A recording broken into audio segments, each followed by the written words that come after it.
Welcome back, everybody. We already experienced set number 1 earlier today, and now we're actually about to jump into match 2 with Obey versus Elevate. Before we get started on any of that stuff, I want to go ahead and remind you guys back at home, we're tuning in, we do still have our Smite adventure going on, so if you haven't had a chance to check it out yet, I'd heavily recommend you try it. It's been a blast. I've been having a lot of fun playing it. It's coming out on console right now, I think. It just patched to 4.21, so whenever you get home, you get a chance to grind it out, Chach. I actually got to try it out last night because I brought my Xbox like a nerd. How was it? It's all right. I'm not a big fan of like WoW, but it does feel like Vanilla WoW. So all the fans out there that are RPG fans, which I know there's a lot of them, definitely jump into it because it feels like WoW, like in its beginning state. So yeah, it's a lot of fun. It's always great whenever you can try out a little bit of your own Smite action. And like I mentioned, we have already witnessed our set number 1 earlier today. So for those of you guys that managed to catch that one, really exciting. But of course, we have a lot more games coming up next. We've, like I said, Obey versus Elevate. Then there's Astral against Kaz. A lot of really exciting matches. This next one's going to be really, really good. Elevate, Obey. This is a really important match for both of these teams. Elevate because they kind of got the upset yesterday against Strictly Business, so they want to keep their momentum rolling. And on the other side of the coin, Obey, they drop a game to Enix where they weren't expecting to. So it's very important to try and make that up and get another 3 points here. I'm expecting Elevate to come out really strong here. They were our scrim partners going into this. So, but I also love all the Obey guys. You guys have stressed it a lot. They really are Lanimals. They come out on land. They had an Ardio in the jungle. They almost pulled it out and won with it. Yeah, that's impressive in its own state because I don't think Ardio is that good in the jungle. I agree. I mean, that did show a lot of resilience. There aren't a lot of teams that could have gotten that far behind and still almost made it back like Obey did. Ultimately did not, though, and they've got to try and get off to a better start. I mean, it can't be much worse than they had in that game 2 against Enix. It can't be, but always plenty of time for a turnaround, and that's kind of what they're looking for here today. And it's got to be starting off hot, and we've seen a lot of solo lane action already in the previous match with Sword versus Myth, and Delany and Jacob Tass are both popping off. I'm kind of expecting the same here from Obey solo laner Dwurst. He's a LAN veteran. He's done it so many times at LAN. It has always turned up. Now, and this meta seems to really favor him because Guardians are being picked, and Dwurst has always wanted to play Guardians. Even when no one else was, he's the one who's asking for Xing Chen. Now everybody's asking for Xing Chen. It's just a matter of if Elevate are really going to give it to him. I think yesterday watching the Sun Wukong was kind of comical, right? How many times was the enemy team full committing to an illusion? So many times. He sent out his decoy, pre-decoyed. They would look at the decoy and say, oh, it's him. Boom, blow all their stuff, and then he's showing up from the back in a tiger form. It's like, great job, Dwurst. Great job. That's always a really awkward feeling, though, especially if you're the enemy team attacking the decoy. But sometimes mistakes happen. A little bit of miscommunication can arise. But one area that you don't want to ever see mistakes happen in is probably in the duo lane. And Zachsy, I mean, we saw him take a spill yesterday to Vaporish. Yeah, he got soloed straight up. And Vaporish played really, really well yesterday. Now, Zach, for the majority of the game, ended up coming out and team fighting really well. And that's what you want your hunter to do. And Chach, I mean, you laned with Zach for a long time. His team fighting phase has gotten so much better. I think as a whole, Zach has just matured as a player. He's always been really mechanically skilled. When we played with him, we always knew that about him. Guy's a beast with the sticks. I think the biggest thing is maturing as a player. The Izanami in game 1, man, that was like lights out. I don't think I saw him in bad positioning once. As a matter of fact, when he would dash in aggressively, it was for a good reason. He'd finish off a kill, maybe even keep the charge going. So it's being really useful to know that your hunter knows when he can dash in aggressively and not just be very scared or timid with his abilities. I like how both those clips, by the way, were of him killing me. Yeah. Conveniently, right? It's like that's why we asked you to be here on this on the it wasn't a coincidence. Yeah. I mean, it wouldn't be a good game if I'm not feeding, right? And my team's carrying me.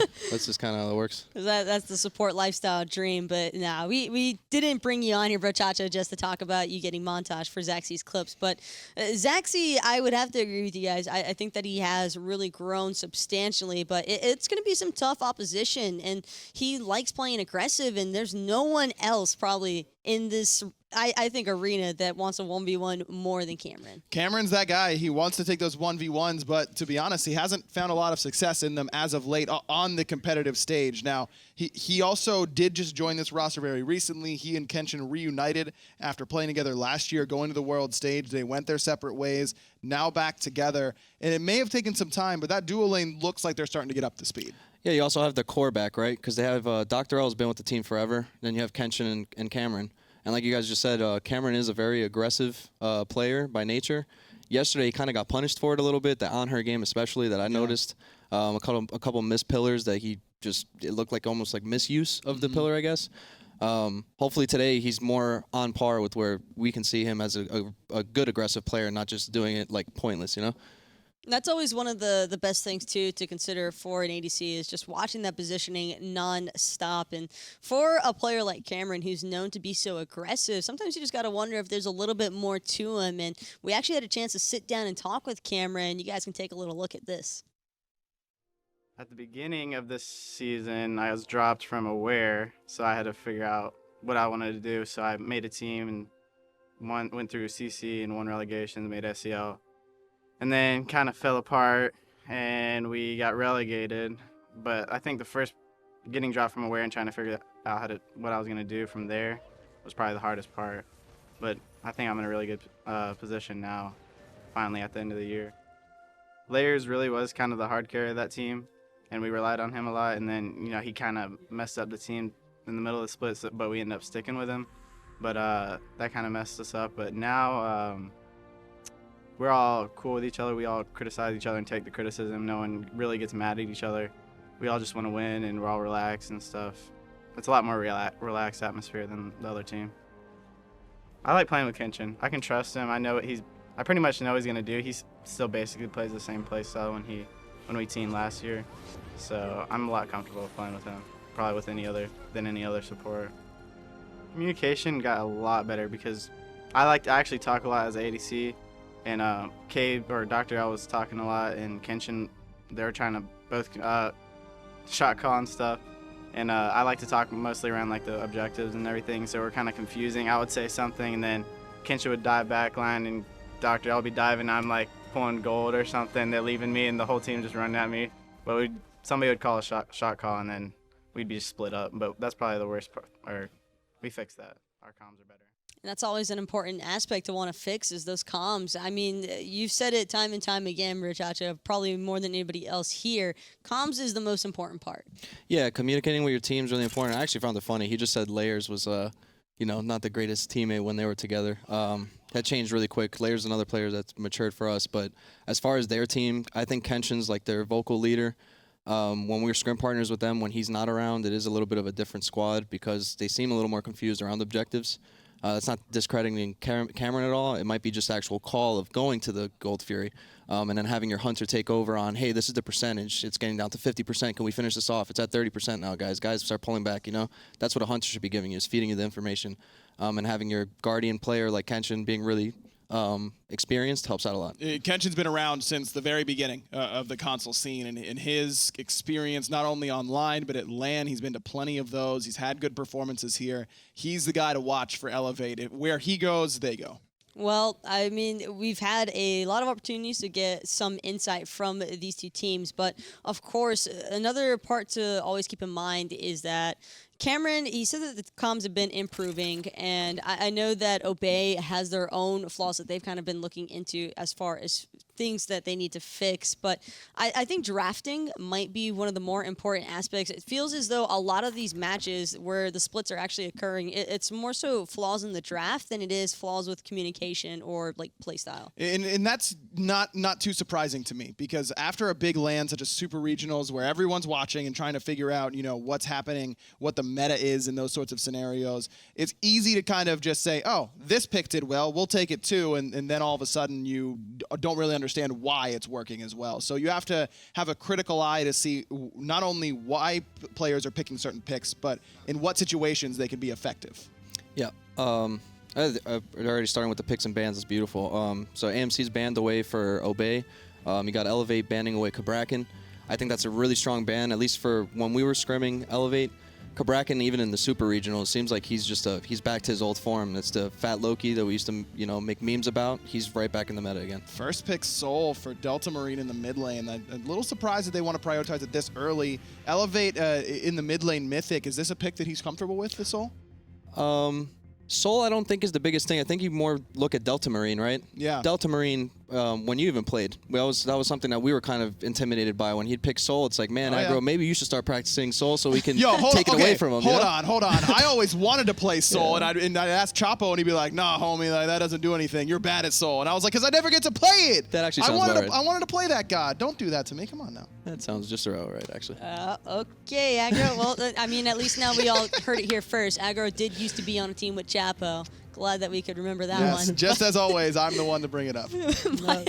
but these two teams, though, they're zooming through these picks and bans, though. I mean, the immediate Kabragan, Kakala, and AMC Osiris, none of that pressure stuff either side really wants to deal with, but Elevate's response of the Raijin Serqet, I think, is very smart. I don't know how much I like the Raijin pick right here. I like it top 3, but if you're Elevate, you know Obey already has their mid laner in Soul. You may as well just wait it out. Plus, that means they leave open the Fafnir, which is exactly what I was about to say. I love these first 3 picks for Obey. You want to talk about comfort picks and picks that work well together. That's what Obey has so far.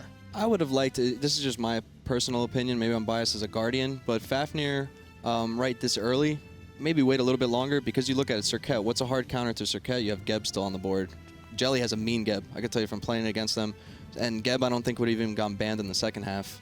That being said, you know, Elevate's comp looks really strong too. Soul is definitely going in the hands of Delta Marine, so maybe picking Raijin even that early was a little bit off by Elevate. Right. But if it's something that they know Mythic's going to, you know, body with, do it. Xing Chen, the pick for Dwurst, love that. It's his signature pick in the Soul lane. And Guan Yu, which is what Kenshin played yesterday, and he seemed to really enjoy that. I mean, the team fight, he was basically starting it off every time with that ult, trying to bait out some cooldowns from the opposition before backing up, and it seemed to work out pretty well for Elevate yesterday. And Elevate, in my mind, I'm looking to ban away Myflin in this picks and bans now in the second ban phase. Ratatoskr, one of his signature gods, and a great early pressure god. Obey seems to do so much better when they can get off to an early lead instead of climbing back from behind. That's every team, but especially with Obey, Rat would be a really strong ban here in my mind. I think you nailed the nail on the head. Is that how the phrase goes? Yeah, close enough. Yeah, that's pretty close, right? I think when you put Myflin on something that he can dictate pace, he is a very vocal leader on their team. It's a little bit more uncommon to have your jungler talk as much as Myflin does.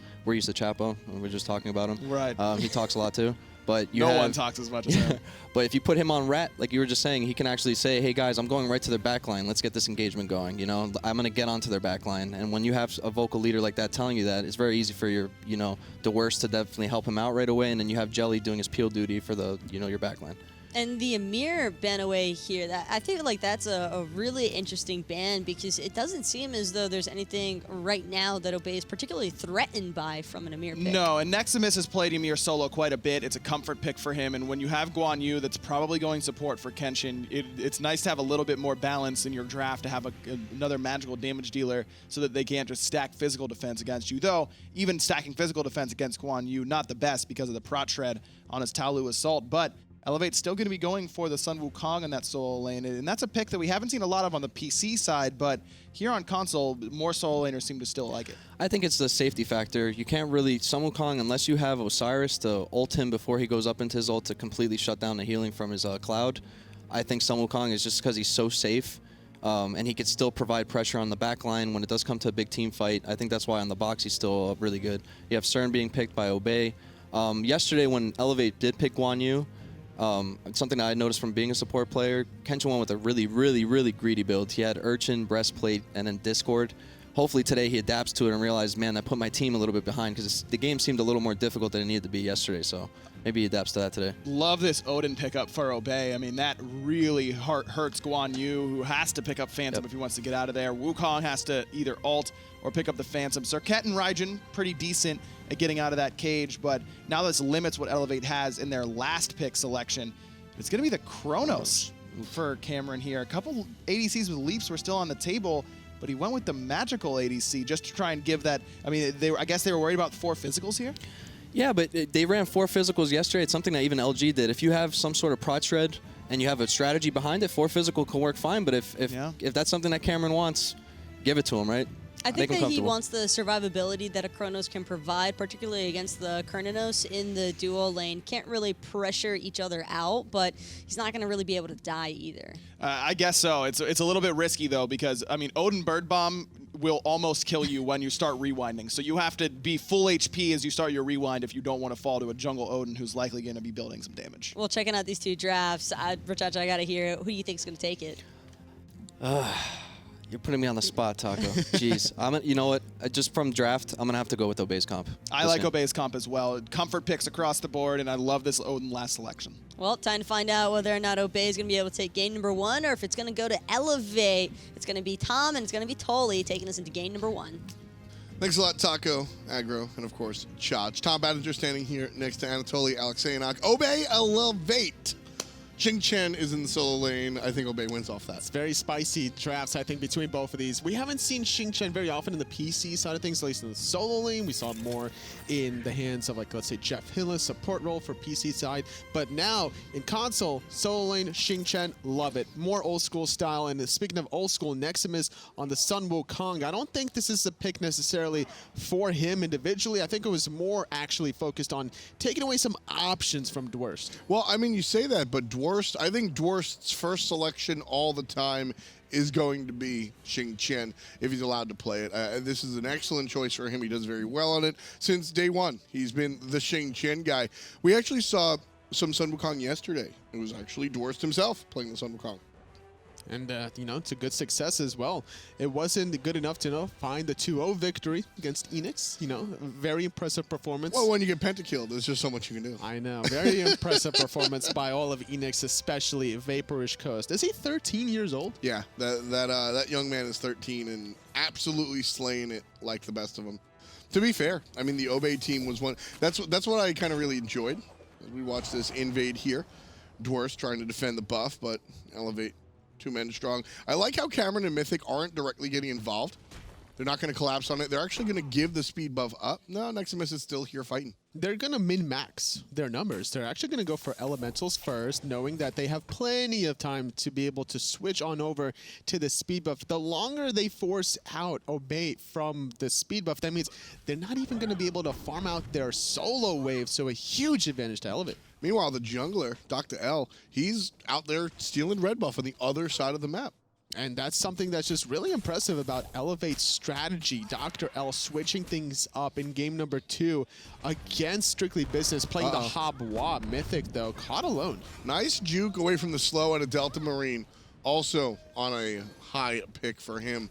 Comfort selection, as Ryan said earlier on the desk. And the beads already expended from Mythic, but right now 3-man invade coming out from Obey. Mythic around the back end, doesn't have beads available. There's going to be aggression. Myflin on top. Myflin on top. Number 1 for Obey Alliance as they spill the first blood. Myflin onto Mythic. No potential escape there. He actually used his dash very aggressively there. Or actually, he was level 2, so he didn't even have the dash available. Trying to get off the poke onto Delta Marine. A very risky choice there, considering how low he already was after getting poked out and what was once Elevate having the numbers advantage on the solo lane side quickly turned to Obey Alliance's side.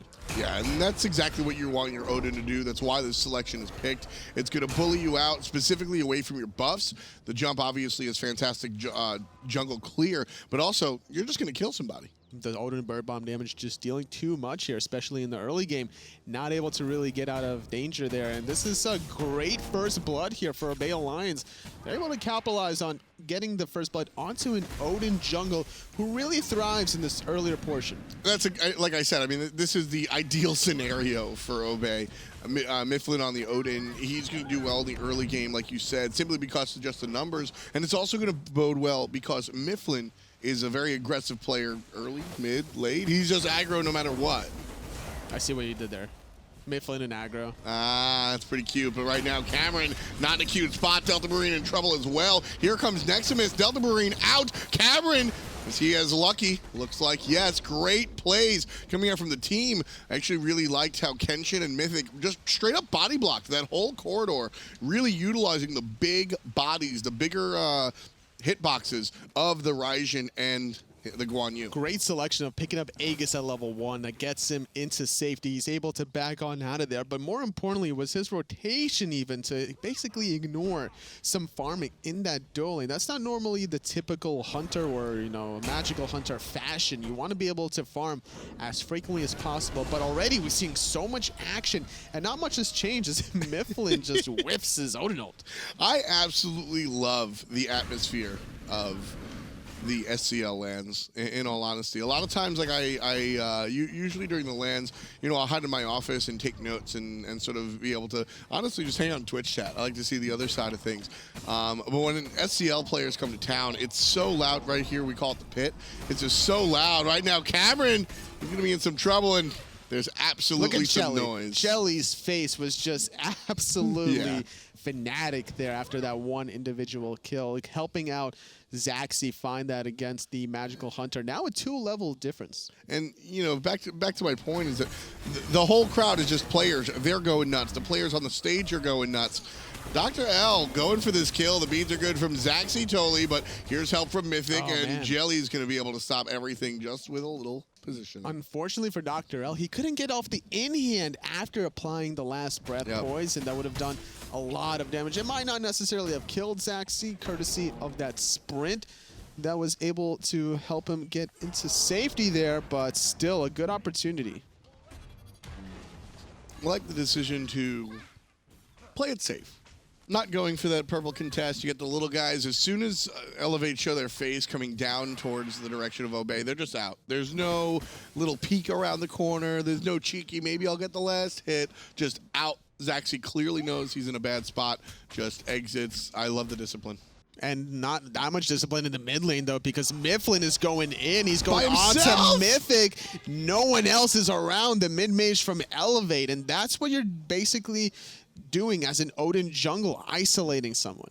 And you know the barking continues. 3-zip right now. Odin jungle. This is what you want to do when you're playing on this character. Already, Obey Alliance 5.5 are up 2,000 gold. I mean, that's pretty devastating. They're coming in strong after their split against Enix. I think that might have definitely lit a fire under them. You know, they weren't necessarily predicted to even lose one of those games. So I think that Obey Alliance, despite having a mediocre online performance during the fall split, are coming in strong in day number 2. I mean, these guys are LAN veterans. I brought up yesterday how Myflin has been playing so long that if you guys remember when I first started casting, I was casting with a dude named Kret.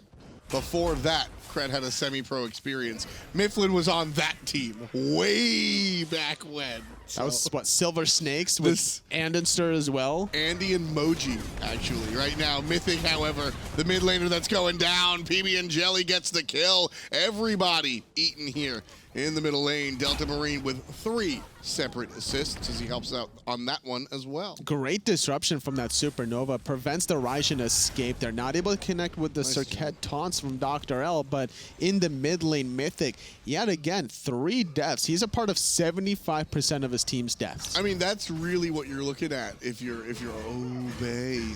Myflin thought about jumping on top of the Chronos. I think he was thinking about blinking and then jumping because the jump alone wasn't enough. Well, there's a little ult from Dwurst to avoid the movement, but the damage has been done. And Nexamiss puts his team on the board. It's 4-1. Elevate finally making some noise themselves. Max range Tiger Stun, just calculating out the distance necessary there. Just barely getting in range. Even if he doesn't connect on the Tiger Stun, he still has the Kudzu and the ring. He catches Kenshin and the kill out before he even grabs and gets out on the horse. He jumps up, but he can't jump down. Obey Alliance start the Gold Fury just to goad Elevate in, and they're able to take him out again. These single kills from Obey. 5 engagements, 5 deaths. Normally, whenever an Odin cages a Guan Yu in that spot with a Phantom, you're looking to just get an ulti for a relic trade. However, getting the relic, getting the ultimate, and getting the kill, you couldn't ask for really more for Obey. That's getting your cake and eating it too. I don't really like cake. No? Not a cake guy. I'm more of a cheesecake kind of guy. I mean, I'll do cheesecake. Cheesecake is good. You gotta do cheesecake. I like the New York style one. That's my favorite. That is such an obvious bait, and I'm like, yes, you are correct. Hooray. Haha. You know what else is my favorite? What's your favorite, Anatoly? Long Island. Really? Iced tea. Yeah. That I believe. I actually believe that. Anatoly, quite the party animal.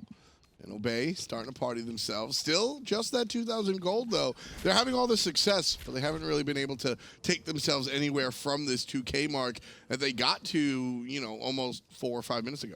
So far, Obey Alliance are slowly building upon this lead. They don't want to go a little bit too ham. Well, that's the thing. They're not. They got 2K up, and that's kind of where they're sitting. Sure, but where I was going with that is like, you know, they're not going for the gold fury, right? They know that they have the lead, but they don't have to push it any further than it currently is. They're respecting the boundaries that's given to them by Elevate. Elevate can still contest these gold furies very convincingly with Mythic's long range, but it's slowly starting to get out of control considering that Delta Marine is getting himself this 2-level lead, and once this Bancroft's talent is completed, that's going to be a huge power spike on the Soul mid. And like I said before, this is a character that Delta Marine knows intimately. He's definitely not going to just be caught slipping in a bad spot. He's going to be able to take control of this middle lane if he hasn't already, depending on how you're looking at it. Meanwhile, Elevate, they've got to really climb out of this one, and Guan Yu, not exactly a fantastic support from behind. No, definitely not. We saw Kenshin actually, you know, play pretty well with it yesterday when he was able to bait out a lot of cooldowns. But I'm looking at this experience per minute difference between Zachsy and Cameron here. Cameron made a lot of early game rotations and has actually been punishing him because already 10 minutes in, we're seeing over 100 experience per minute difference. And you have to factor in that kill, of course. Myflin going to dodge out some of the taunts coming out from DoctorL. And DoctorL going to dodge out some of the jumps coming out from Myflin. So 1-4-1. Delta Marine going to be done. There's a nice jump on him as soon as his immunity's over. More damage going on the Serqet than I think he anticipated. Delta Marine turns around, takes out his assassin. But Nexamiss finishes what DoctorL started and gets the kill on the mid lane. Soul, Obey still pushing Totally. But Elevate, give him nothing. Very fortunate for Nexamiss that it was able to knock up Myflin before the cage went down. That was the prime target that Myflin really wanted to do. They found that 1-for-1 kill as Delta Marine got tower dove, but they could have found a 2-for-1 if that cage got off. And also, you know, just mismanagement of the tower as well. If Nexamiss is in there first, forget about the ultimate. If Nexamiss is in there first, he's just tankier than the Serqet player. That was, you know, you can't say it's a bad play, but DoctorL, that could have been cleaner, and I think DoctorL gets out of there if Sun Wukong is the one tanking the tower. Still sacrificing himself allows his mid-mage Mythic to catch up now to Delta Marine with that lapse of farm. Now, the Sun Wukong is definitely an earlier mid-game character than, well, a lot of the solo laners, specifically the Xing Chen. He's got this 2-level lead over his opposing solo laner. His team is down 2,000 gold. Nexamiss is the guy I'm looking at to make a move, but where does he go? He needs to happen now. Like, this is the time. He has his like second right now. relic available to him before Dwurst can. You know, he can go for this horrific emblem, but it's actually going to be the second Phantom. I love another safety option against the cage from Myflin. I love it. I think this is the right choice when it comes down to Phantom. Your Phantom's going to be up for every second cage, so get two. Yeah, might as well cover out all your options. So now Myflin, what he's looking to do is, you know, get some more cooldown reduction here, really trying to eliminate some of this window. There is still going to be a small window between these two Phantoms of the third cage. And honestly, it's going to be a little bit difficult, I think, for Obey to really kind of spot that one out. And, you know, the key for me, honestly, if I have a horrific emblem and a Phantom, and I'm Sun Wukong, Relic Dagger is in my prerogative. Like, that is absolutely going to happen right now. Myflin cages a couple. Phantom going to be chased out, but still, Phantom or no Phantom. DoctorL being chased back to the Phantom world. Delta Marine finds his kill. 3-1-3 for the mid laner. So DoctorL blinks aggressively while Mythic dashes defensively away, not on the same page, the jungle mid out of Elevate, and immediately capitalizing on this. Zachsy's just soloing gold. Just no care about the team fight in the middle lane. And that's Devo gloves, baby. Hunter able to just solo the Gold Fury. And this is Obey, able to just 4v5 in the middle lane. And also the shifting of the seasons. Once you go in the spring season, he's able to get off even more lifesteal and sustain. More action there in the mid lane. But Zachsy now is paired up with Myflin in the dual lane. If he really wants to, he can start looking for some tower poke. That pick off on the jungle is really important there. The DoctorL goes down because that basically creates the power play that allows Obey Alliance to find the 4-1 split. They take a 4-on-4 fight in the middle lane. Nobody from Elevate can leave, because if they leave, they lose their tier 1 tower. And then Zachsy, whether or not Elevate know he's on the gold fury is irrelevant, because he's just going to get it. They can't send anybody to stop him, because then they lose the tower. This is what I like to call the impossible decision. You're damned if you do, you're damned if you don't. Either you're giving up the tower or you're giving up the gold fury. At this point in the game, I think they're both kind of even. The tower is probably worth more just because of the map presence that it gives you. And that led to the result of the miscommunication between DoctorL and Mythic. One blinks in aggressively, one dashes away defensively, allowing Zachsy for that play to even happen in the first play. Yet again, another miscommunication. One is going in aggressively underneath, and Kenshin's running away up top. I think Kenshin just got caught out there. Bad positioning. Zachsy pushed up. DoctorL looking to punish. There's Beads, and the jump on top. Gets the ultimate right in the enemy ultimate. CC immune, so it's all good. And the tick damage after the immunity. Cameron confirms. The assist from the jungler is good. Zachsy sits down. I think if he used the Aegis before the in-hand from DoctorL, Yes. that would have absorbed a lot of incoming damage. He probably still would have died after the fact, but maybe he could have dragged some Elevate members closer to some of his teammates to be able to clean up. But either way, forcing out a lot of cooldowns there, the Blink and the Serqet ultimate. Yeah, when you get hit by the Serqet ultimate, you just want to hit Aegis, because it's true damage, and that's how you're going to stop the true damage. But there are a lot of intricacies to think about. You got to think about the passive coming out. You also have to think about, more importantly, and this wasn't the case, but other abilities that are coming at you in the team fight. A lot of times, more often than not, you're getting Serqet ulted and then pushed into something else. You want to wait that second so that you're pushed out, because the enemy will wait for that second because of immunity frames, so you get your full Aegis' worth there. Obviously, we're just kind of cutting down hairs here, but that's what it's all about at this level of play. It's also all about the vision control. Sentries galore out of Elevate around this Gold Fury, simply because Obey Alliance don't need the vision around Gold Fury. They were the ones that took the Gold Fury. They know it's respawning in 2 minutes. They weren't too fearful about that objective, but they should have been more mindful about the rotation out of this Serqet jungle that's been making a statement here in the console land. Yeah, it's been a big deal. Serqet, it's interesting. I saw somebody in Twitch chat earlier today ask, why is Serqet so good all of a sudden? And my answer is, I don't think she's as ubiquitous as Hun Bat's. Fear No Evil is just always relevant, but I think Serqet very rarely is a bad choice. She just has a lot of tools, a lot of options, multiple styles of play, multiple ways to affect team fights, whether it's burst damage. I mean, hell, we saw her be played tank-wise. And Myflin going in, zoning out a couple members, baiting out the Phantom. The damage from Delta Marine with a coerce from Jelly is just too much to handle. Tier 1 mid tower dropping from Elevate. Really nice usage of the cage coming out from Myflin. Funny, I'm talking about how there's different applications to what you can do with Serqet. Well, perfect example of different applications of what you can do with an Odin ring. A lot of people think about, I'm going to cage you in and drop a Zeus ult. Well, Oh, good backstep. He's got a...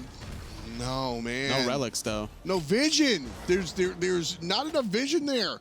For Zachsy, you can't push that far up. He's hoping his team is going to come and punish. DoctorL finds a zigzag, going to be relatively safe. Jelly pushed up too far. Here comes the initiation out of Kenshin. One shot is all he wants, gets the stun. There's Myflin over jumping, won't find the damage onto Kenshin, barely finding DoctorL. Jelly very low, mid lane damage coming out of Mythic, but now Elevate trying to turn tail. Another strong cage coming out of Myflin. Myflin trying to get the bird bomb off, but the rewind is even better. Cameron is back in this fight. He has enough mana for one time stop. It's going to force out the Aegis from Delta Marine, but at the end of the day, it's just a wash. Zachsy's the only victim. Right now, Obey Alliance is up 4,000 gold. Elevate did everything they could. DoctorL just getting caught out by Dwurst. Dwurst in the right place at the right time, making the rotation happen. And normally it's the Warriors. It's normally the Warriors that make these early rotations, as Nexamiss has that bird form, but the solo lane Xing making it happen, avenging Zachsy, finding the 1-for-1. DoctorL dead for 20 seconds. Obey trying to secure their second goal for the game. I don't care about Kenshin if I'm Obey. The call, Myflin goes, Kenshin's here, and I go, cool, keep on the Gold Fury. That's exactly what Obey does. Not much that the Guan Yu can really do to interrupt there, especially with his ultimate down. I'll take that Gold Fury 6 ways to Sunday. Obey Alliance, 6,000 gold, up 4 kills as well, 18 minutes on the clock. Something we haven't seen very often is the second relic choice from Dwurst, this Hand of the Gods on Xing. You know, it's more of a Season 2, Season 3 kind of style. It's actually what he started. He's been doing it all weekend. It's very interesting. I mean, Xing bad at confirming his own blue buff? Sure. Yes, indeed he is. At levels 1 through 6, it's almost impossible to confirm your own blue buff. Furious Roar does a little bit of burst, but it does more tick damage than burst. So there's a small window for Nexamiss to, you know, potentially use the Ox form to knock up to set up the next ability, which is either the Master's Will or the Cudgel, whichever he maxed out first. And you know what? When it's very interesting because there's playstyle, there's meta, there's what's right, and there's what's wrong. Hand of the Gods for Dwurst, where does it fall into? For this specific game, I don't think it's necessarily right or wrong. It's just the opportunity that's presented to him. And thus far, you know, securing that Gold Fury, it wasn't required to be used whatsoever, only against the Guan Yu. Dwurst grabs one as Cameron tosses him into his teammates. However, Obey Alliance do not have the numbers advantage here. Zachsy split pushing all the way on the left-hand side. Nexamiss going to take down Delta Marine. Meanwhile, that's going on in the mid lane. We were watching a fight on the right side of the map, completely unrelated. If Obey Alliance trade out a mid laner for a tier 2 tower, I'm totally okay with that. This is fine if you're an Obey Alliance fan. Nexamiss, however, looking to get the turnaround. I would love to see Elevate come out on top of this team fight. They need to, Dolly. They need to. But the target... There's no target at all. Jelly was forced to run away there. It was a lot of baiting and cooldowns. Nexamiss absorbed almost everything from the book out of Obey. Zachsy wasn't there, though, to be able to really capitalize from Myflin's cage. So it was a technical 3-on-5 for the moment. You know, finding a kill onto Delta Marine was a really nice play from Nexamiss, but there's nothing to follow up there. The Portal Demon's still alive. That was Elevate's team fight. Zachsy is on the left side split pushing, and you've killed the mid laner. It is a 5-on-3. Now, granted, those 3 are relatively tanky. You're talking Jelly, Myflin, and Dwurst.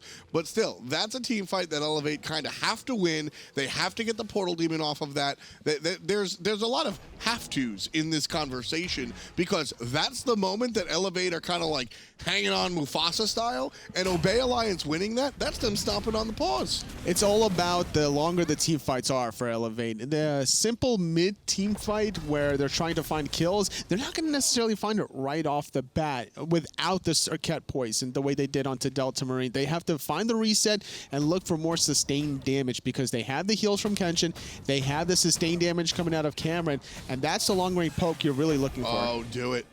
B's going to get Zachsy out of trouble. But those are down now, and all of Elevate now. That is a big deal for the Hunter not to have those Furies. Blink for beads, always a favorable trade. Elevate getting that 60-second time difference, so that's definitely going to be called out now. Elevate have a prime target, and his name is going to be Zachsy. I mean, that should be their target most of the time. No, I mean, Delta Marine's going to be a nice target, but he does have the Disapparate, so he's able to get out of jail a lot. Zachsy, I mean, should be one of the prime targets for Elevate, even with beats. Fair enough, considering that he was able, you know, to get this Gold Fury for free. If left unchecked, he's going to be able to get any objective he wants. DoctorL, though, sniffs this out with a ward. And he's going to get stunned out. Beads a little bit late, jumping away. Here comes Dwurst, right side. Myflin, no damage out of the shield. Portal Demon leashed one more time, and Obey Alliance have control of the area and pretty much control of the game. Elevate trailing by, well, 7,000 gold. I think Myflin was looking for a potential blink after the fact, but he saw too many Elevate jerseys in front of his face. He wanted to back on out there. Obey Alliance starting up this Portal Demon yet again. Round 2, Kenshin. He's thinking about going in because of this reset. Oh, DoctorL from around the back as well. Another big knock-up coming up from Nexamiss, but they just can't capitalize. Myflin bringing the damage, taking down the Serqet right after the ultimate is used. Zachsy gonna fall down. Good play by Kenshin. There's Mythic. Still, Elevate can wrestle control of this one, but Kenshin's way too low. He falls down, and it's a 3-on-1. Nexamiss trying to exit. Cameron and Mythic I mean, They were too far gone. That was because Myflin was zoning them out in the mid lane, and that's a huge sacrificial play there. It's a 2 for 2 at the end of the day. Cameron actually gets the rewind off, wanting to be very healthy here. They have the damage potential to get this tier 1 tower with this Chronos pick. this is another have to win, in my opinion, for Elevate. This is good. They got the 2 for 2, and it's better for them than it is for Obey Alliance. I would have loved to see Elevate get aggressive there. Did they just not have the resources? They had the resources. It was a 3-on-3 with Cameron at full health after the rewind. Cameron even spots out this Gold Fury. He's going to wrap around Be underneath. sneaky. One time stop could end Delta's life. Sneaky beaky, like there's the That's sun. it. There Oh, it is. the The Aegis. Aegis. The Aegis saves Delta Marine's life. Cameron versus 2. He's got some help. Here comes DoctorL. The ultimate. Oh, but he misses the time rift. He misses the time rift. Can't find the kill. DoctorL's dot will be enough. Dwurst tosses him towards a teammate. DoctorL avoids the jump out of Myflin. Hot plays. Zigzag. Jump. gets out. DoctorL is gone. pbnjellly is gone, but the bad version. And Nexamiss gonna pop in the ultimate and save himself as well. Cameron caged up. Myflin here, looking for a jump, misses. Onto Cameron as well. His ultimate still not available. Aegis not available on top of it. And it's a 2 for nothing. Elevate walk away cleanly. Smart positioning from Cameron. Spotting out the Gold Fury. Ambitious attempt by Obey. Wrapping around underneath. Almost took out Delta Marine by himself, if not for the Aegis. Yeah, and and just wonderful play by DoctorL, being able to get in, get out.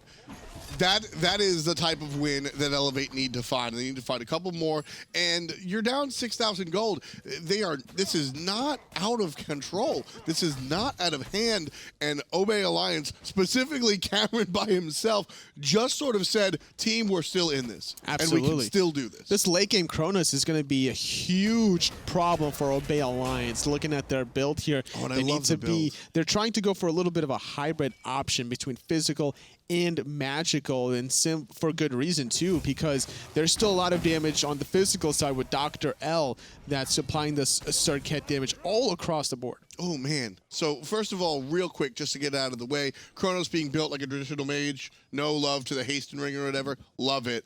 Chronos is going to swing for a zillion with his spells, and then with the way the passive works, you're still swinging for a zillion with your basics. You don't need any of that demo grip or any of the fancy stuff. But I want to talk about third item Emperor's Armor on Kenshin. Usually a later game option, but the reason it's later is because you use it to siege.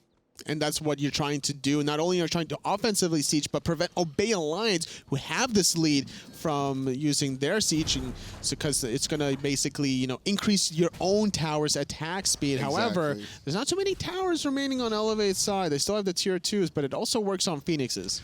Here's trouble by the Gold Fury for Jelly. He's going to hit by the Raijin and a big chunk of damage.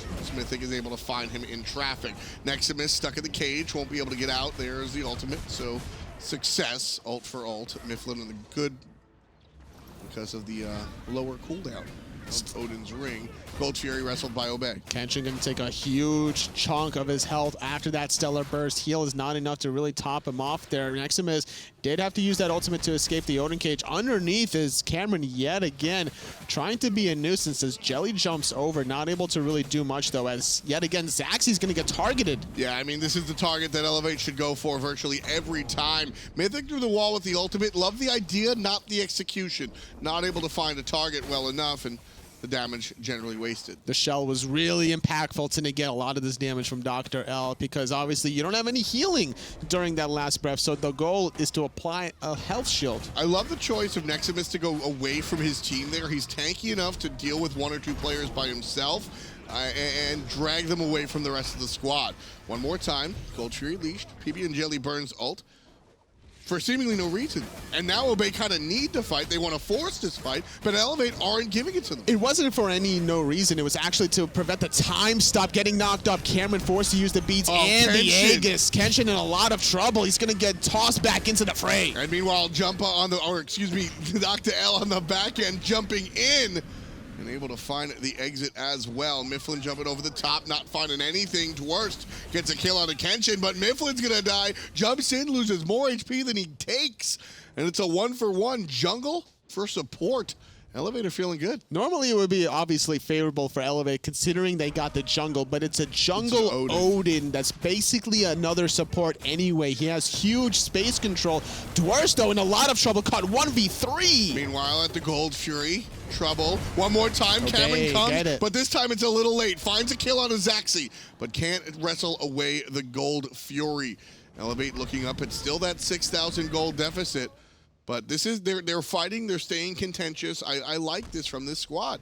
Nexamiss trying to get off some poke onto Delta Marine, not using their numbers necessarily to get a tier 2 tower quite yet. Instead, they're going to switch their eyes on the Portal Demon while Cameron is sitting pretty in the left side, going to get a tier 1 for his troubles. Wonderful play from Elevate. I think they did this really, really correctly. They get the tier 1 on the left, the tier 1 in the mid, and they're also going to pick up the Portal Demon as long as Delta Marine doesn't give them too much trouble, which I don't think he should. But they need to actually finish it. They're not going to. Disapparate actually stopped the Tiger Stun from Nexamiss there, so that was well-timed. Disapparate, Delta Marine able to walk away as Myflin securing his own purple buff, and that's all it takes is one soul to stop an objective. A Stellar Burst is enough to steal it away from a Raijin. You know, I really liked that. I think that the double tier 1s were good. I think if you go for the tier 2, you risk the tier 1, wait for the minions, hit the tier 2. Even with Kenshin there with his Emperor's Armor, I think you're risking a little bit. I think the 2 tier 1s are very, very safe. Sad that they couldn't get the Portal Demon. Tully, what's your take? Was that the right call? It's safe, but it's not the correct call. I think they definitely had a window to get a tier 2 in mid if they all grouped up at the same time. However, Cameron wanted to catch up in a little bit of the farm against Zachsy, trying to, you know, get that solo farm in the dual lane, and I don't think that was necessarily the right play. Well, they get what they can. Obey Alliance's lead. Still 6,000. It's been a pretty steady 6,000. But Elevate staying pretty steady here. Dwurst just going to get surrounded. Nice jump away, and now DoctorL might be in a bad spot as he quickly gets out of town. In the cage, though, he's in a little bit of trouble. Myflin doing a good job zoning. Jelly's going to absorb all of those shots in the dragon form, and Nexamiss gets stopped by the hammer. Can't even go into the clouds. Not even enough time to ultimate. Kenshin in trouble as well, taking damage from Zachsy. Brought all the way down to below a quarter. Myflin by himself here, dealing with DoctorL, who nicely avoids the explosion coming out from the shield. AoE coming out from Mythic as well. It's a 1-for-0 thus far. Portal Demon goes in the hands of Obey Alliance, able to extend their advantage to beyond the 6,500 mark. Now Portal starting up this Fire Giant while Myflin is zoning alongside Dwurst. This is gone. Elevate just give up the Fire Giant. Couldn't get past Dwurst, I suppose. That's a very rough moment in this game for Elevate. It's a 4-on-5. They definitely could have potentially looked to do that, but they were just too healthy on Obey's side, whereas Elevate needed to back to base, get some of those fountain ticks, and before they get back into this action. Now with Fire Giant, for another 3.5 minutes, that's plenty of time to get these last 2 remaining tier 2 towers and maybe even 1 more Phoenix. Oh yeah, absolutely. This is Obey just going for it, coming in hot, and they're going to pick up a tier 2 tower easy peasy. You were talking about a Relic Dagger wanting to be the case here. Actually, Jelly picking that up for himself, really prioritizing some of these team fighting relics, getting in and out of danger. Between the shell and the sprint as well, he's just able to reposition his teammates whichever way they want, and he's been doing a great job absorbing cooldowns. One team fight, he uses it during a time stop out of Cameron. The next one, he's able to use it during almost the entire duration out of Mythic's ultimate, and then more importantly, he stops Nexamiss from using his 72 transformations, and that stun alone bought Obey enough time to find the kill on the solo lane Sun Wukong. I mean, Relic Dagger, one of my favorite items. We'll talk about it all day, but right now, gotta talk about this Phoenix Siege. Nexamiss one more time. Oh, he gets in the cloud this time. Nice play. Phoenix still alive, but for how long is going to be the question. Slight back off coming out from Obey. Elevate, I won't say successful defense because the coerce is on. And that means the battle is going to be focused towards the Phoenix one more time. Delta Marine tunneling those basics. Down goes that one. Myflin takes out Cameron with a nice swift jump in the middle of the ultimate coming out from Dwurst. And Obey Alliance going to shift over to the right-hand side. No beads or Aegis for Cameron, not able to escape the ultimate out of Dwurst. They got 1 kill, they got 1 Phoenix. They're now trying to go over for the right, but Delta Marine left alone as Zachsy takes out Nexamiss. Another Phoenix easy. Zachsy aggressively. Just, man, Obey Alliance, very, very. They're at the point where they're putting themselves in a bad spot, demanding Elevate do something. Do something. That's what Mythic's about trying it. to do. He dashed in aggressively. He sacrifices his own life. It's only Kenshin alive for so long. Cameron is going to be the next one up, but it's a little bit too late. All 5 members from Obey Alliance just ended this game. Just do something about it. That's what Obey Alliance asks. And right now, it looks like they are very comfortable. Not a concern. I think that Obey came into this set expecting to win. They do so, and they're just like another day at work. This is the defending world champions. This is the squad, you know, minus Eric Cougar plus Zachsy, definitely working out here thus far in the fall split land. They've been looking a little bit better than yesterday, that's for sure. You know, it's what's so interesting is that, you know, we have Chach on the desk right now, and his team seems to be the de facto best team, at least in North America. And when we look at where Obey was last year, winning the World Championships, I think for a couple of splits, you were just saying like, all right, Astral's going to be the guy. But we take a look at what's happening here in the fall land when everything counts, and Obey takes that step up. They've just been prioritizing a lot of their targets correctly, and more importantly, the counter engages, really shutting down DoctorL at times. A lot of fun here in game number 1. It goes the way of Obey. Let's break it down, Taco. Thanks so much, Tom. And it did end up going in favor of Obey, but it didn't look like the cleanest game, at least. And it's probably one that leaves a little bit more for it to be desired from Obey. I don't know if I'm really blaming Obey for the way the team that game went in the mid game. I mean, they started off great. They got off to a huge lead. And in my mind, Elevate just did a really good job of hanging on as long as they could. They forced Obey to make tough fights, to take tough calls, and it just ended up Obey on top. But Elevate fought really, really well from behind. Yeah, the start, I didn't get to really catch exactly what happened in the beginning, but we got to see it snowball a little bit. Kenshin was level 1 until I think like 2.5 minutes. Yeah. That's something went terribly wrong. I don't know if it was their strat in the beginning. It kind of like put them so far behind that it's like almost a confidence boost for Obey going into the rest of the game. I think Elevate just took a strategy that has been proven to work, where you leave your duel, you leave your hunter in mid, you allow them to push. And then they changed it a little bit too much. It's DoctorL starting in duo for them, and he gets buffs on the left-hand side. That's good. It takes him away from Zachsy. But Cameron stays way too long. And the strategy is usually you leave your support alone in that lane, put your hunter mid. What better support to leave alone than Guan Yu in that lane? I mean, I just don't understand why they made it harder on themselves. I completely agree with you. That early start really handicapped them and ultimately, in my mind, lost them the game.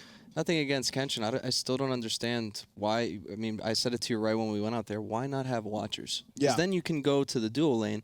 Even if they pressure and put the creeps under tower, you still get you're getting your full experience from it, and you're getting at least some sort of gold. You get 5 gold per per tick on a minion getting denied by the tower. That's better than getting no gold at all. When you're going Boomba's Bluestone, man, where's the income from your support coming? Now you're putting your whole team behind because now your aura items come online later. It kind of just. I'm not going to put the blame on him because of an item build. I think the start really is what did it for it a little bit. But props to them because they actually did fight back, like you were just saying. They fought back really well and put pressure on objectives and took good fights off of it. And Guan Yu is the support you want to get ahead. That's the guy that wants those items to give him some cooldown reduction and some protection and some mana so that he can continue to spam those heals. Yeah. It's tough to do it when your gold per minute is 150 less than your opposition. Yep. That's a rough one. 161, literally 161 gold per minute. Now, in Kenshin's defense, Jelly's playing Fafnir, whose gold per minute is through the roof. I mean, it's the passive, everything Plus works he has in Watchers his favor. and Talaria. Exactly, Yeah. but it's the Watchers, it's the Talaria, it's the throwing the Coerce and starting to rotate around so you can get to other lanes. Fafnir is the best farming support, but it still doesn't mean that Kenshin didn't do a poor job of doing it. As far as adjusting on the fly is concerned, I do believe that Elevate did a really solid job, like you already mentioned, Aggro, of keeping up with Obey despite how abysmal things were really looking for them in the start. But Obey, once they got started going, I mean, it's really hard to get that team to slow down, and that was kind of just the case here. I think the most standout portions to me, at least in their team fights, was definitely Dwurst and Myflin with their flanks. They were great. Dwurst, again, he plays this Xing Chen so well. There's a reason he always wants to play it. He's very, very comfortable on it. Myflin's cages in the early game were critical, and then zoning away the back line. I mean, Cameron had to come around the back and kind of play Transonics-esque on this Chronos for the majority of this game, and that was just because of how well the front line was working for Obey. Yeah, the one fight I kind of looked over to you guys. It looked a little it was confusing to me because I was like, man, where's Cameron and Mythic at? Because they're still alive. Yeah, they kill Myflin, but they're sitting in mid lane while the rest of their team is getting killed. So he's literally effectively zoning out two of your only really damage that they had. Because Serqet, I think I could be wrong, but she was building tanky as well. And as an Odin player, when you're recognizing that you're going up against an assassin like the Serqet, that pretty much shifts your entire game mentality, doesn't it? Like, you don't really care as much about looking for isolating the jungle because you kind of just expect that you can't. You're looking to isolate the Guan Yu every time. He's the healer. He's the one who makes your team fight difficult. Also, the Sun Wukong, whenever he's using that ultimate aggressively, you have to try and focus him out as well, because Nexamiss was really the biggest problem player there for Obey. Yeah, I think he was the only one that had a positive slash line. I mean, I know slash lines don't show the whole story of the game, but he was doing a lot of work on the Sun Wukong, and it's a shame because the rest of the team got so far behind. And we stressed on it. You picked Chronos. You need to get to late game. Yeah. That game was under 30 minutes, so it's something that... Ugh.